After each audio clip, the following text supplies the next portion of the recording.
Shpallen kryetarët e 5 njësive bashkiake në Tiranë, ndërkohë që në 6 njësi të tjera vazhdon procesi i numërimit të votave.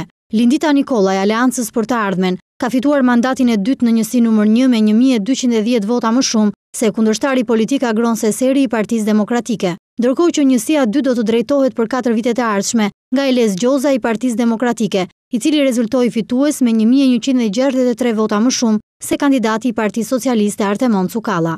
Sipas të dhënave zyrtare të Komisionit Qendror të Zgjedhjeve, drejt përfundimit po shkon procesi edhe në njësitë numër 3 dhe 4. Aty votat janë numëruar, por kanë mbetur për të certifikuar përkatësisht në secilën KZZ nga një kuti votimi.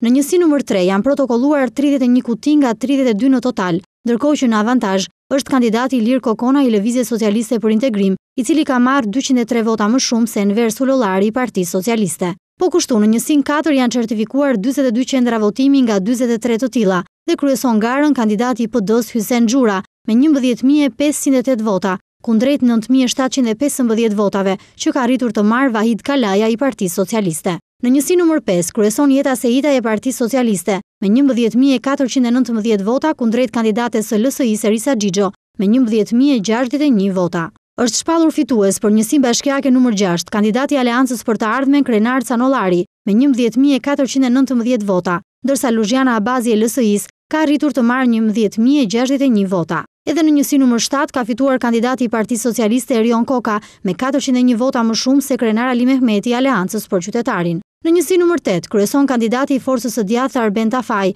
me 5.143 vota, kundrejt 3.364 votave të kandidatit të Aleancës për të Ardhmen Sadi Vorpsi. Në avantazh për kreun e njësisë 9 është Armond Halibi i PS-s me 145 vota më shumë se rivali i tij Ndrit Fortuzi i Aleancës së Qytetarit. Një tjetër njësi ku numërimi i votave për kryetar ka përfunduar duke shpallur fitues me 1.688 vota më shumë kandidatin e Aleancës për Qytetarin Blend Fuga, është njësia 10. Fuga kandidonte përballë Nada Alikaj të Partisë Socialiste. Në njësin 11 ka përfunduar numërimi për 47 qendra votimi, ndërkohë që kryeson kandidati i Aleancës për Qytetarin Hakim Mustafa me 11.405 vota kundrejt 9.519 votave të Naim Aslanit, kandidatit të Aleancës për të Ardhmen.